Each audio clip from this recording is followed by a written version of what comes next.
Olá, galerinha do nono ano militar. Aqui quem fala com vocês é a professora Paula Rocha. E hoje eu vou trabalhar com vocês Língua Portuguesa 2, módulo 5. Vamos lá? Vou começar a projetar aqui a nossa aulinha de hoje.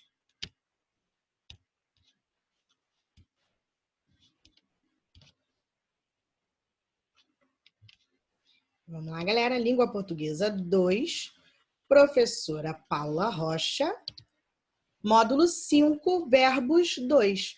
Nós já começamos a trabalhar os verbos, né, na aula passada, no módulo 4, e agora a gente faz a continuidade deste assunto, tá? Então vamos mais. Pessoa e número.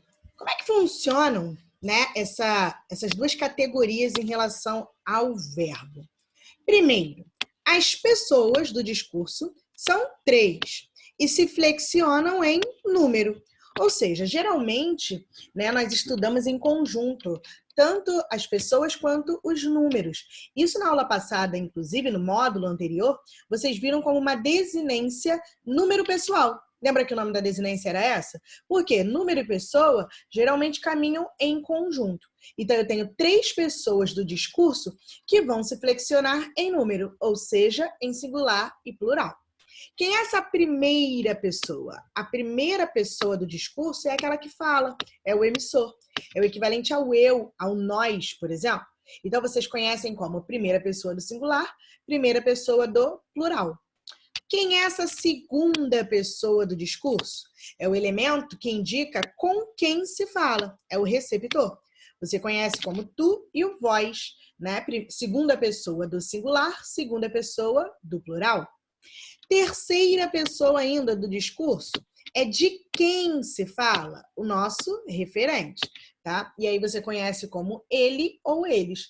Terceira pessoa do singular, terceira pessoa do plural. Então, as pessoas dentro, né, dos verbos, elas vão se categorizar de acordo com esses pronomes que eu acabei de te falar.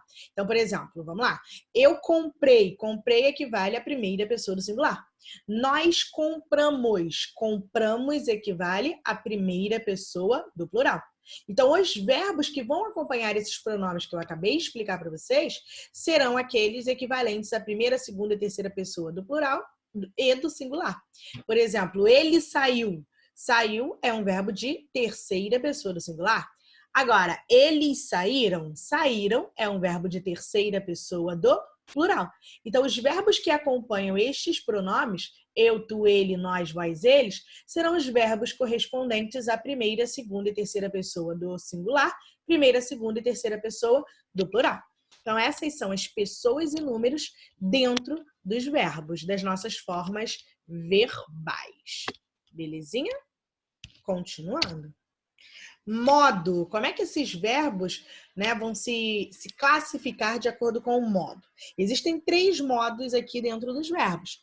Eu tenho o modo indicativo. O modo indicativo, ele vai se referir a fatos reais. Ele indica fatos certeiros. O modo indicativo, ele está centrado numa ideia real, numa ideia certa, numa ideia certeira, um indicativo de certeza nesse caso. E aí uma certeza que pode acontecer no presente, no pretérito ou no futuro. E aí a gente vai ver daqui a pouquinho como os tempos, tá? Exemplo, o candidato falará amanhã. Falará faz parte do futuro, do presente, dentro do modo indicativo. Ou seja, dentro do futuro, falará traz uma ideia certa, traz um fato real, tá? Então, o candidato certamente falará amanhã. Já o subjuntivo, ele faz referência a fatos também, mas fatos duvidosos, fatos prováveis. Então, é a possibilidade, a dúvida que vai girar em torno desse modo subjuntivo. Por exemplo, se todos participarem, haverá vários prêmios. É certo que todos participarão? Não. Eu estou trabalhando com a ideia da possibilidade. Se todos participarem, haverá prêmios. Ou seja, só haverá esses prêmios caso participem. Então, esse verbo participarem aqui, né, dentro dessa estrutura, se todos participarem, ele exprime essa questão duvidosa, essa questão provável. E por isso está dentro do modo subjuntivo. Temos aí um terceiro modo, chamado de modo imperativo. É o modo que caracteriza a ordem, o apelo, a solicitação, o pedido. Então, dentro dessas ideias, eu tenho o imperativo. Por exemplo, fale, aluno. Quando eu digo fale, aluno, né? Ou eu estou dando uma ordem, eu quero de fato que ele fale alguma coisa, eu exijo isso, eu posso estar fazendo um pedido, né? Uma solicitação, fale, aluno. Então, cante, ouça, fale, responda, né? São ordens, são apelos, são pedidos, e isso caracteriza o nosso modo imperativo. Então, dentro dos modos, eu vou dividir em 3: indicativo, subjuntivo e imperativo. Cada um deles trazendo ideias diferentes em relação aos nossos verbos, tá? Continuando, eu tenho agora os tempos. Dentro dos tempos, né, eu vou ter o seguinte. Os tempos situam a época ou o momento do fato. Basicamente, o tempo verbal se apresenta dividido em presente, pretérito e futuro. Por que ele diz basicamente, né? Porque existem desmembramentos que a gente conhece. Existe, por exemplo, o pretérito, né? O pretérito perfeito, o pretérito mais que perfeito, o pretérito imperfeito. Existe o futuro do presente, o futuro do pretérito, mas de maneira mais básica, né? Eu vou dividir os tempos verbais entre o presente, o passado e o futuro. Então, eu tenho 3 formas básicas de situar quando foi que aconteceu determinado fato. Então, esses fatos, os quais nós estamos nos referindo de acordo com os modos verbais, eles vão ser divididos, esses acontecimentos podem ocorrer no presente, no pretérito e no futuro de forma mais básica. Vamos agora detalhar, aprofundar como é que funciona esse tempo, tá? E aí eu tenho os tempos dentro do modo indicativo. Por que eu estou dividindo dentro do modo, né? Do modo indicativo, subjuntivo? Porque existem umas diferenças basiquinhas que a gente vai começar a acompanhar agora, tá? Então, presente do indicativo. Como é que funciona o presente do indicativo? Indico hoje, né? Ele expressa a ação que ocorre no momento da fala. Então, primeira ideia sobre esse presente do indicativo. Exemplo, vejo que vocês estão entendendo a matéria, por exemplo, vejo que vocês estão entendendo. Vou dar um pontinho aqui. Quando eu digo que eu vejo, significa que eu vejo agora, no momento da fala, no momento qual eu proferi essa frase. Então, eu vejo que vocês estão entendendo. Então, esse verbo, ele indica uma ação presente do momento da fala, tá? Agora, esse presente, ele pode indicar também uma ação habitual, uma ação rotineira. Por exemplo, eu estudo no força máxima. Quando eu falo que eu estudo no força máxima, primeiro, eu estudo agora, nesse momento, né? Mas não necessariamente no momento da fala, né? Você pode ter uma ação que ela é um pouco prolongada.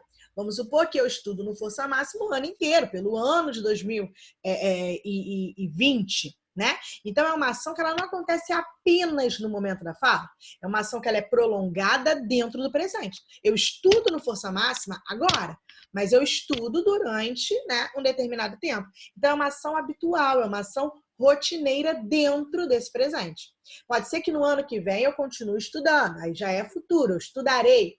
No ano passado eu estudava, então já é pretérito. Nesse ano eu estudo, então eu estou me referindo ao presente, mas é uma ação rotineira, não é uma ação pontual dentro do presente. É isso que eu quero mostrar para vocês.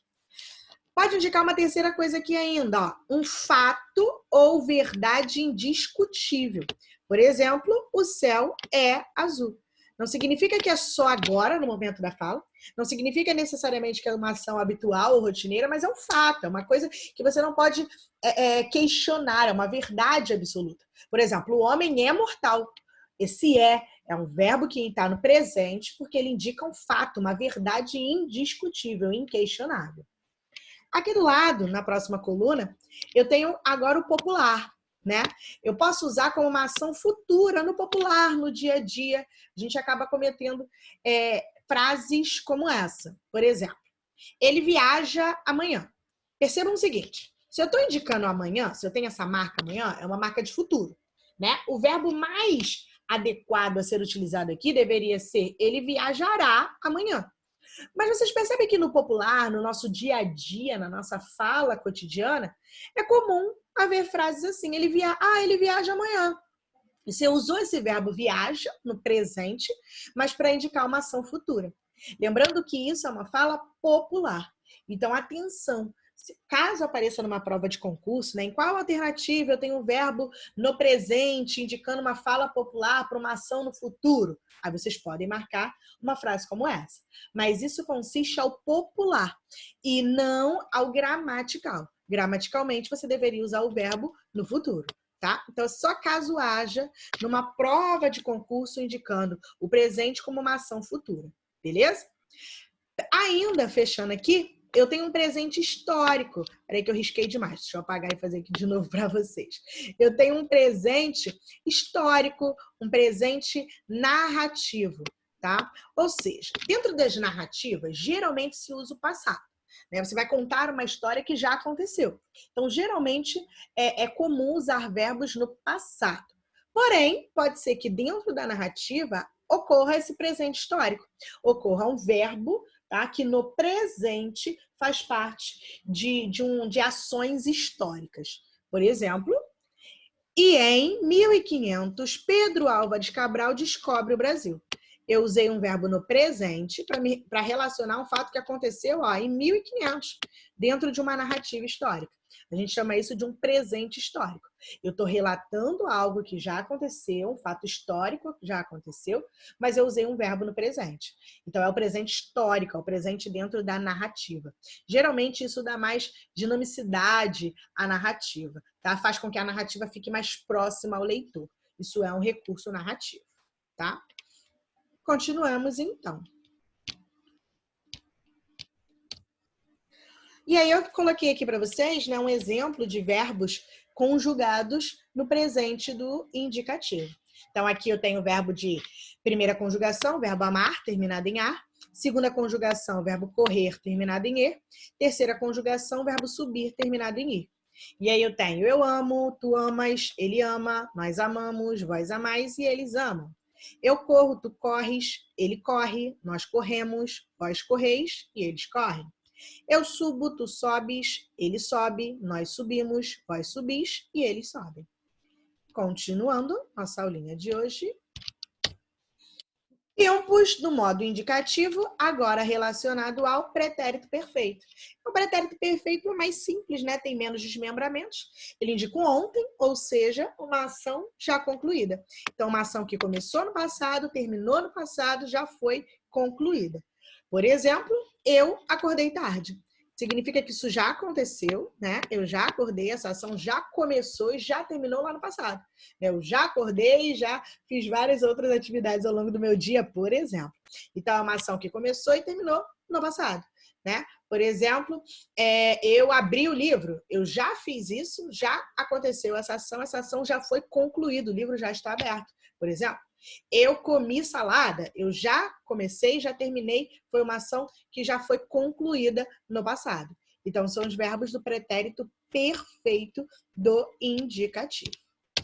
Coloquei para vocês aqui de novo os 3 verbos conjugados. Amar, correr, subir.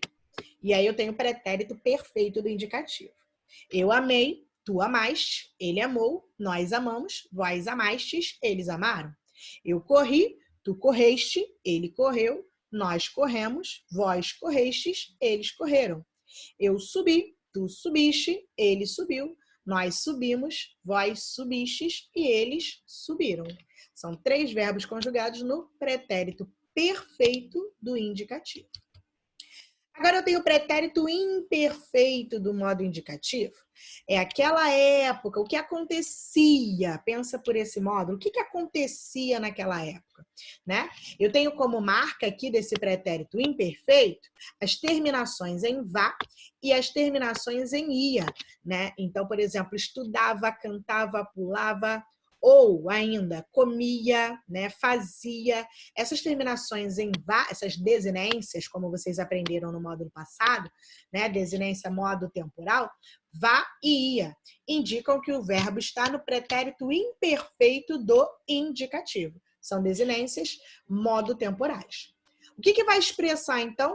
Ação habitual. Então, eu estou me referindo ao pretérito, eu estou me referindo ao passado, mas era uma ação habitual, uma ação que se prolongou no passado. Por exemplo, eu estudava no força máxima. Quando eu falo que eu estudava no força máxima, não significa que eu fui lá, estudei e acabou, né? Não foi uma ação que começou, concluiu rapidamente no passado. Não. Ela teve um prolongamento no passado. Eu costumava fazer aquilo. Então, era uma ação habitual, uma ação que se prolongou no passado. Né? Eu brincava de boneca, por exemplo. Eu brincava, foi uma ação prolongada no passado.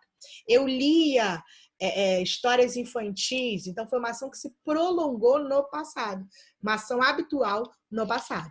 Tá? Essa é a explicação mais geral em relação ao pretérito imperfeito dentro do indicativo. Pode acontecer isso aqui também, ó, ser uma ação interrompida.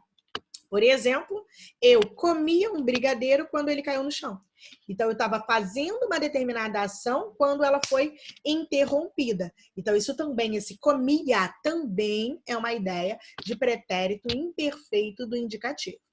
Pode indicar ainda um fato impreciso, né? Geralmente a gente coloca isso, né, no início das histórias, das narrativas, né, das histórias fantásticas, e aí dos contos, né? E aí eu tenho isso daqui, ó. Era uma vez, e aí indica assim uma relação temporal imprecisa. Eu não sei o que aconteceu, quando aconteceu ainda. Então, era uma vez, então é um fato impreciso.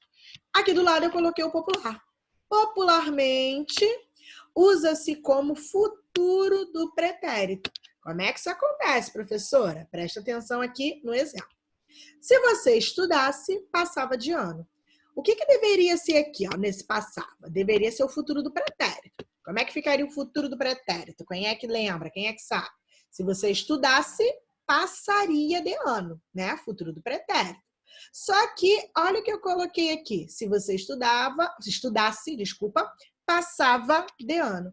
Ou seja, eu usei esse verbo passava no pretérito imperfeito, ao invés de colocar o futuro do pretérito. Então, isso acontece no popular, no dia a dia. Você usa isso, você fala isso, mas não é a forma mais adequada gramaticalmente. Agora, uma outra coisa que pode acontecer, galera, e muita atenção, porque isso aqui aparece em prova de concurso, então aqui, ó, vou até botar um A, atenção, e vou botar um I de importante, ó, vou botar assim, ó, importante para caramba. IPC, importante para caramba. Esse verbo no pretérito imperfeito, ele pode ser usado para suavizar um pedido. Sabe quando você quer usar um vocabulário um pouco mais polido, né? Um pouco mais... indicar uma situação um pouco mais formal, você quer ser mais delicado e por aí vai. E aí você fala assim, por exemplo, ó, queria pedir um favor?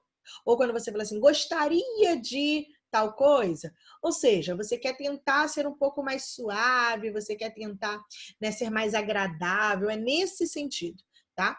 Tem até as pessoas que brincam, né? Falam assim, queria pedir um favor ou você quer pedir um favor, né? As pessoas até falam assim, porque você está usando o pretérito imperfeito, mas não para indicar um fato no pretérito. Você quer agora. Quando você fala assim, professora, é que eu queria pedir um favor. Você não queria, você quer pedir um favor, você quer agora. Mas você usa esse verbo no pretérito para dar uma suavizada, para tornar aquilo mais brando, né? Então, essa ideia de usar o pretérito imperfeito, mas para indicar uma ação no presente, também acontece no popular, no nosso dia a dia, e pode aparecer numa prova de concurso para vocês. Tá? Então, se aparecer lá na prova, quando foi que o pretérito imperfeito foi utilizado como uma forma no presente, como uma forma para indicar uma suavização de um pedido, de uma solicitação? Aí agora vocês já sabem o que marcar, beleza? Gostaria, por exemplo, você liga para alguém, gostaria de falar com o diretor da escola, né? Você não gostaria, você quer falar com o diretor da escola, né? Então, é essa que é a ideia, tá bom? Continuando, então. E aí eu coloquei para vocês novamente os verbinhos conjugados, né? Então eu tenho amar, correr e subir. Vamos lá. Eu amava, tu amavas, ele amava, nós amávamos, vós amáveis, eles amavam. Eu corria, tu corrias, ele corria, nós corríamos, vós corrias e eles corriam. Eu subia, tu subias, ele subia, nós subíamos e vós subias e eles subiam. Esses são nossos verbos conjugados no pretérito, tá? No caso aqui, o pretérito imperfeito. Ainda temos o pretérito mais que perfeito do indicativo. Ele indica anterioridade, ou seja, algo antes disso. Como assim, professora? Primeira informação importante, ele tem a marca ra. É esse ra, a terminação ra, que vai indicar essa desinência. A desinência modo temporal dos verbos no pretérito mais que perfeito. Então, por exemplo, saíra, cantara, dançara, essa terminação em ra. Então, vamos lá, o que expressa? Expressa uma ação anterior ao passado, em que se narra. Ou seja, anterior a outro fato do passado. É isso que eu quero que vocês pensem. Então, dentro do pretérito mais que perfeito, obrigatoriamente eu tenho que ter mais de uma ação no passado. Qual é que vai ser utilizada com o pretérito mais perfeito? Aquela que aconteceu antes. Então, eu tenho mais de uma ação no passado, só que uma aconteceu antes da outra. A ação que aconteceu antes é a que você vai usar o verbo no pretérito mais perfeito. Por exemplo, eu saíra quando ele chegou. Duas ações que já aconteceram. Eu já saí e ele já chegou. As duas ações já aconteceram. Mas qual aconteceu antes? Primeiro eu saí ou primeiro ele chegou? Primeiro eu saí. Então, é esse sair que você vai usar no pretérito mais que perfeito. Então, eu saíra quando ele chegou. Ou seja, primeiro eu saí para depois ele chegar. Então, a ideia mais geral dentro do pretérito mais que perfeito é essa. Uma ação que acontece antes da outra, também no passado, tá? Agora, ele pode ser usado também para indicar um desejo em frases do tipo: quem me dera passar nessa prova? Esse dera, terminado em ra, é para indicar um desejo, né? É uma outra coisa que pode aparecer também o nosso pretérito mais que perfeito. Mas, no geral, a explicação aí é que é uma ação que aconteceu antes de outra também no passado, também no pretérito. Belezinha, galera? Tranquilo? Continuando, então.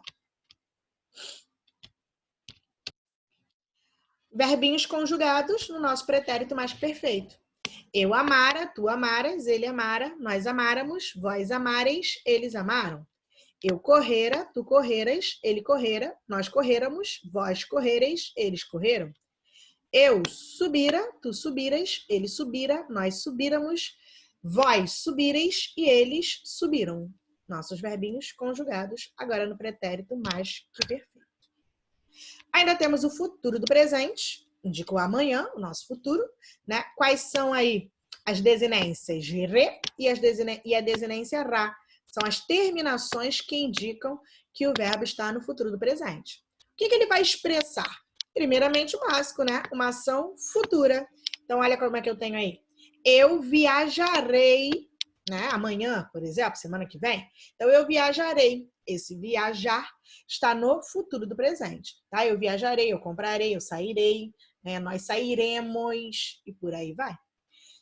Ele sairá, pode ser assim também, né? E ainda tem um valor imperativo. Ó, fica atento, isso daqui é numa prova de concurso. Por exemplo, cumprirás o prazo. Cumprirás o horário, né? O exemplo que está aqui para nós. Então, cumprirás, tu cumprirás. O verbo está no futuro do presente. Então, significa que tu cumprirás no futuro, né? Só pode indicar futuro do presente. Só que aqui ele está dando uma ordem. Então, eu estou utilizando um verbo no futuro do presente com valor de imperativo. Porque tem um valor, tem uma ideia de ordem, tá? Continuando. E aí eu tenho os verbinhos conjugados no futuro do presente. Eu amarei, tu amarás, ele amará, nós amaremos, vós amareis, eles amarão. Eu correrei, tu correrás, ele correrá, nós correremos, vós correreis, eles correrão. Eu subirei, tu subirás, ele subirá, nós subiremos, vós subireis, eles subirão. Continuando nossa aulinha de hoje. Ainda os tempos no indicativo. Eu tenho verbos no futuro do pretérito, né? Indica ser, com certeza, se eu pudesse. Você sabe que os verbos no indicativo, eles indicam uma certeza. Mas o futuro do pretérito é algo que você faria com certeza, mas apenas se você pudesse. Então, ele está associado sempre a essa ideia, se eu pudesse, né? A marca aqui é o ria, é a terminação, é a desinência ria. Eu sairia, cantaria, pularia e por aí vai, tá? Então, vamos lá. O que ele vai expressar? Primeiramente, uma ação futura que certamente ocorreria, asseguradas as condições. Então, se eu tivesse condições, certamente essa ação ocorreria. Por exemplo, eu viajaria se tivesse dinheiro. Então, se eu tivesse, né, a condição aqui estabelecida, que é ter dinheiro, eu certamente viajaria. É esse viajaria que indica o nosso futuro do pretérito.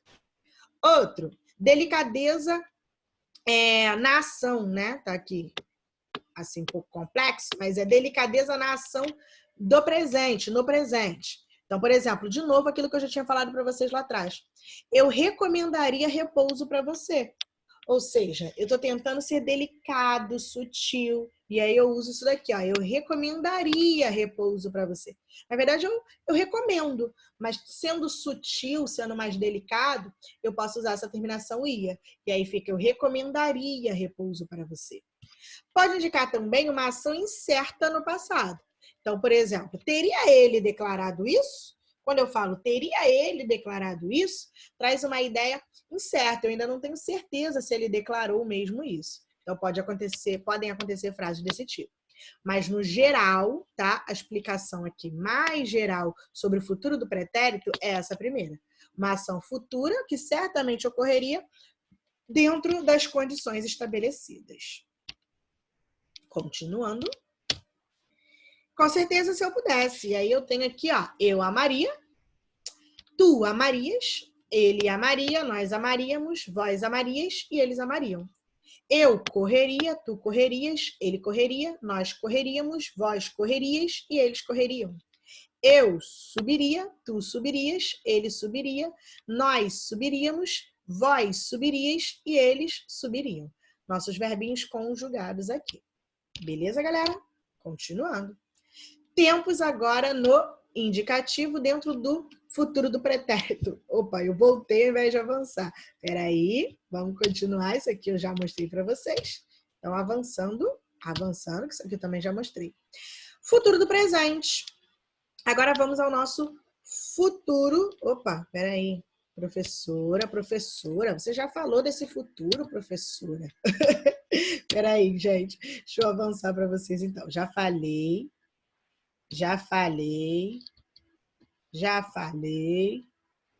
Futuro, já falei também. Então, agora vamos ao que eu não falei ainda. Agora vamos ao subjuntivo, que isso aqui eu ainda não falei. Então, vamos lá. O subjuntivo, galera, é aquele que indica a possibilidade, né? Aquilo que ainda é incerto. Então, como é que é um pouquinho mais simples, tá? Vocês vão perceber isso. Como é que funciona o presente dentro do subjuntivo? É um presente incerto, né? Então, por exemplo, talvez eles estudem, né? Indica aquela conjugação, que eles estudem, né? Então, talvez eles estudem, ainda não é certo. Um desejo, uma vontade, também ele pode exprimir isso. Então, por exemplo, que eles estudem, esse é o desejo de todos nós. Então, talvez eles estudem, não é certo, né? Um presente incerto. Ou que eles estudem, é um desejo, né? Mas todos os dois trabalham com uma possibilidade. Não é algo certo, não é algo definido, tá? Esse é o presente do subjuntivo. Pretérito imperfeito do subjuntivo. Esse pretérito imperfeito, galera, é molezinha de você identificá-lo, porque ele é marcado por essa terminação C. Esse C é a desinência, tá, de pretérito imperfeito. E ele vai indicar uma hipótese, uma condição. Por exemplo, se eu estudasse, a história seria outra. Então, esse estudasse, saísse, comprasse, pulasse, corresse, esse ser indica que o verbo está no pretérito imperfeito do subjuntivo, indicando hipótese ou condição. Pretérito perfeito dentro desse subjuntivo. É usado para apontar um fato passado, mas incerto, duvidoso ainda. Então, por exemplo, que tenha estudado bastante é o que eu espero. Que tenha estudado, eu espero que tenha estudado, mas eu ainda não tenho certeza. Então, é um fato passado, mas que é incerto, que é duvidoso. Pretérito mais que perfeito indica um fato passado em relação a outro também passado. Tá? Então, ele é muito parecido com o pretérito mais que perfeito do indicativo. Lá no pretérito mais que perfeito do indicativo, eu também tinha um fato anterior a outro. Lembra que eu já te ensinei isso? Só que no indicativo, a terminação é o ra. Então, saíra, dançara, pulara, né? Ele indica que o verbo está no pretérito mais que perfeito do indicativo. No subjuntivo, eu também vou ter essa ideia. Um fato que aconteceu antes do outro. Só que eu não vou ter o ra como terminação. Então, olha aqui, ó. Se nós não tivéssemos saído de sala, teríamos terminado a prova tranquilamente. Então, primeiro teria que ter saído da sala, para depois ter terminado a prova. Então, duas ações no passado. Só que são um passado hipotético, né? Se tivéssemos saído. Então, esse tivéssemos saído, ele é o pretérito mais perfeito do subjuntivo. No indicativo é diferente, eu tenho ra. Então, quando eu saíra, ele chegou, por exemplo. São duas ações que aconteceram no passado, mas que são fatos certeiros. Aqui no subjuntivo, não. Ó. Se tivéssemos saído da sala, teríamos terminado. Então, são duas ações aí possíveis, prováveis, incertas. Por isso, nesse caso aqui, é o mais que perfeito do subjuntivo. Continuando.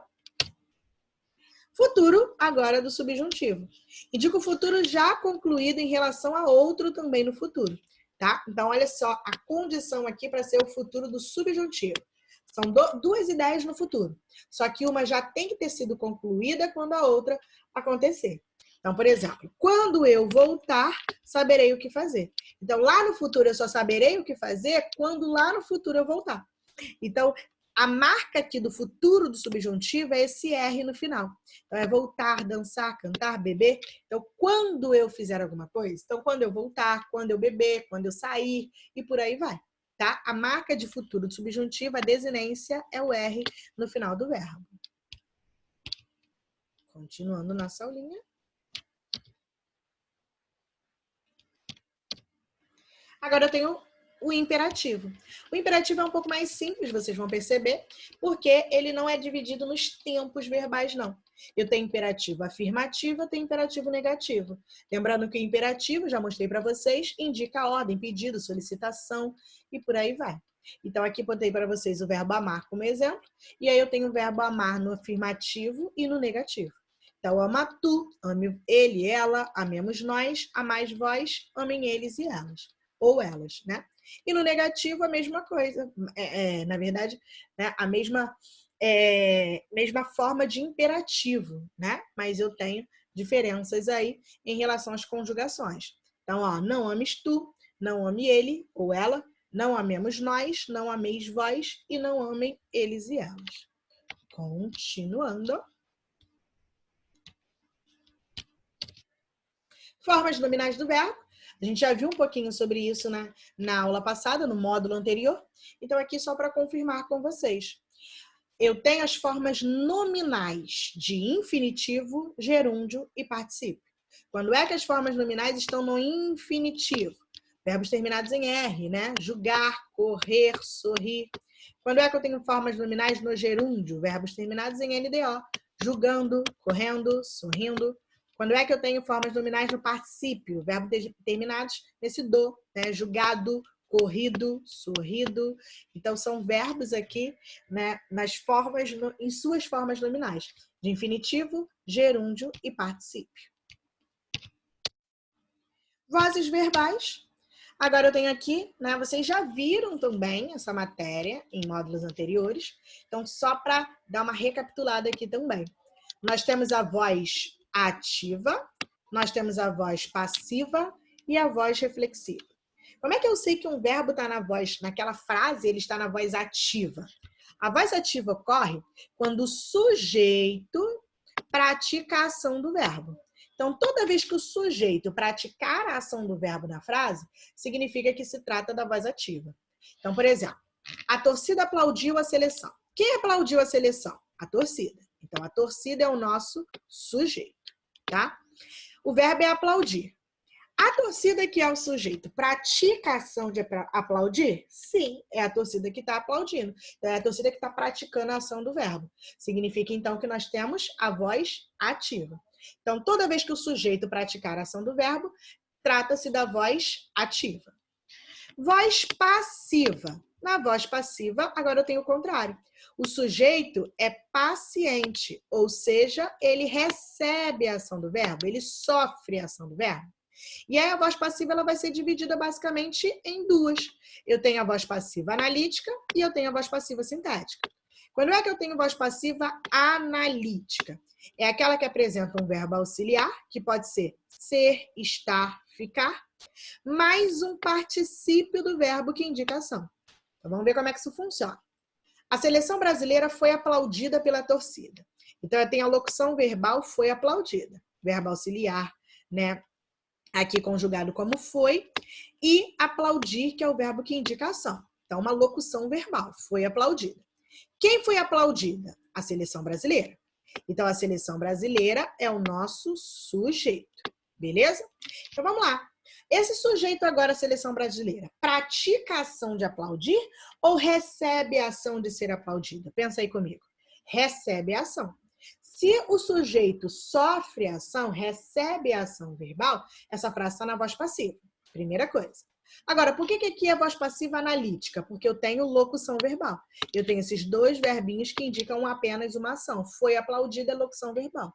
Toda vez que a voz passiva tiver locução verbal, a voz passiva é chamada de analítica. Quando é que a voz passiva, então, será sintética? Quando ela apresenta o verbo indicador da ação, mais o pronome a passiva... Opa, peraí que eu dei uma riscada aqui. Tô ficando doida. Ele apresenta o pronome apassivador se. Então, vocês vão perceber o seguinte, eu vou ter o verbo, que vai indicar a ação na frase, e eu vou ter também esse pronome apassivador se. A dica é a seguinte, galera. Quando é que o verbo com o pronome se estará na voz passiva sintética? Dica, tá? Esse verbo obrigatoriamente, ó, vou botar aqui para vocês, é um verbo transitivo direto. Você já estudou isso. O que é um VTD? O que é um verbo transitivo direto? É aquele verbo que exige o complemento sem preposição. Por exemplo, o verbo vender, o verbo comprar, e por aí vai. Por exemplo, quem vende, vende alguma coisa. Quem compra, compra alguma coisa. O verbo comer, por exemplo, quem come, come alguma coisa. O verbo alugar, quem aluga, aluga alguma coisa. São verbos que exigem um complemento sem preposição. São verbos transitivos diretos, tá? Então, se eu tiver um verbo transitivo direto mais a partícula ser, vamos ver como é que funciona isso. Olha o exemplo. O verbo é pintar. Pintam-se casas. Aí você pensa, eu pintei. Pintou o quê? Se a pergunta é o quê, o verbo é VTD. Lembra disso? Se a pergunta é quem ou o quê, o verbo é VTD. Então, pintam-se casas. Quem pinta, pinta alguma coisa. O verbo é transitivo direto, tá? Se o verbo é transitivo direto, significa que esse ser que está ao lado dele, obrigatoriamente, é pronome apassivador. Se ele é pronome apassivador, quem vem depois, que é esse item casas, é o nosso sujeito. Por que quem vem depois é sujeito? Porque essa frase está na voz passiva, passiva sintética. Pintam-se casas é a mesma coisa de dizer que casas são pintadas. Então, quando eu falo pintam-se casas, eu posso trocar para a voz passiva analítica. Eu posso usar uma locução verbal. Eu posso dizer que casas são pintadas. Se eu posso fazer essa troca, casas são pintadas, é porque é a mesma coisa de dizer pintam-se casas. E aí o sujeito é casas. Por que o sujeito é casas? Porque elas são pintadas. Elas sofrem a ação de serem pintadas. Elas recebem a ação de serem pintadas. Então, o sujeito casa está sofrendo a ação de ser pintado. E por isso, essa frase está na voz passiva, agora sintética.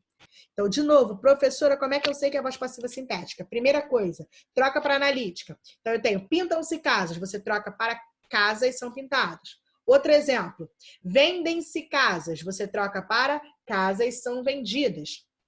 Doam-se roupas, você troca para roupas são doadas. Então, você primeiro tenta trocar. Se você conseguir trocar, né, para a voz passiva analítica, já é um indicativo que é a voz passiva é sintética. Segunda coisa que você vai fazer, você vai olhar o verbo que está com a partícula C. Se o verbo for transitivo direto, a ordem é exatamente essa. Olha aqui para o exemplo pintam-se casas.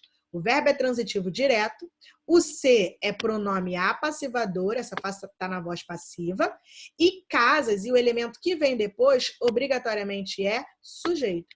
Então, casas são pintadas, o sujeito é casas. Por quê? Porque é esse sujeito que sofre a ação do verbo. É esse sujeito que recebe a ação do verbo. Quando eu tenho uma frase com a partícula se, eu chamo de voz passiva sintética. Quando eu tenho uma frase que tem a locução verbal, eu chamo de voz passiva analítica. Então, pintam-se casas, voz passiva sintética. Casas são pintadas, voz passiva analítica. Para fechar esse quadro aqui, eu tenho ainda a voz reflexiva. O que é voz reflexiva? Nesse caso aqui, na voz reflexiva, o sujeito pratica e recebe a ação ao mesmo tempo. Ou seja, o sujeito ele é tanto agente quanto paciente simultaneamente, ou seja, ao mesmo tempo. Exemplo, o menino feriu-se na perna. Então, eu tenho aqui feriu-se. O menino feriu-se na perna. Quem é que praticou? Primeiro, quem é o sujeito? O menino. Aí você pensa, quem é que praticou a ação de ferir? O menino. Quem é que sofreu a ação de ser ferido? O menino. Então, o menino tanto praticou quanto sofreu a ação de ferir. Então, significa que essa frase agora está na voz reflexiva. Esse se aqui, ó, não é pronome apassivador. Esse se, ele vai ser chamado de pronome reflexivo, porque agora ele está numa frase de voz reflexiva. Vamos supor, ó, vou contextualizar para você entender melhor essa frase. O menino, ele tá, sei lá, ele tá brincando com, vamos pensar, ele tá brincando com uma pedra, tá? Ele tá brincando com uma pedra, brincando, sem querer ele esbarrou na perna. Então, ele feriu a própria perna. É nesse sentido. Então, o menino feriu-se na perna. Quem foi que feriu? Ele mesmo. Quem foi que foi ferido? Ele também. Então, ele praticou e sofreu a ação. Então, é por isso que essa frase está na voz reflexiva, tá? É isso que eu quero que vocês pensem aí. E ainda tem um detalhe básico aqui, que eu quero que vocês entendam. Essa voz reflexiva, ela também pode ser chamada de reflexiva recíproca ou com reciprocidade. O que acontece com essa voz reflexiva recíproca? Quando tem mais de uma pessoa envolvida nessa ação reflexiva. Então, por exemplo, eles se ajudaram uns aos outros, eles se ajudaram. Significa que um ajudou ao outro. Então, eu tenho eles se ajudaram. O sujeito, eles. Aí você pensa, quem praticou a ação de ajudar? Eles. Mas quem sofreu, quem recebeu a ação de ser ajudado? Eles também. Então, eu tenho mais de uma pessoa envolvida na ação reflexiva. Por isso que ela é chamada de recíproca ou com reciprocidade. Por exemplo, os amigos se abraçaram, né? Ou abraçaram-se, pode ser assim também. O que eu tenho aqui? Os amigos, sujeito. Os amigos praticaram a ação de abraçar. Mas também foram eles que sofreram a ação de ser abraçados. Então, um abraçou o outro. Significa que eu tenho uma reciprocidade. Então, eu tenho uma ação reflexiva que é recíproca. É assim que funciona.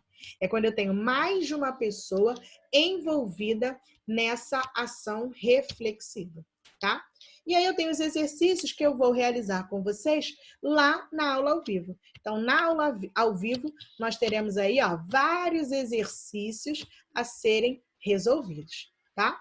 Então, a gente termina por aqui nossa aulinha sobre os verbos e até a próxima. Fiquem na paz, grande beijo!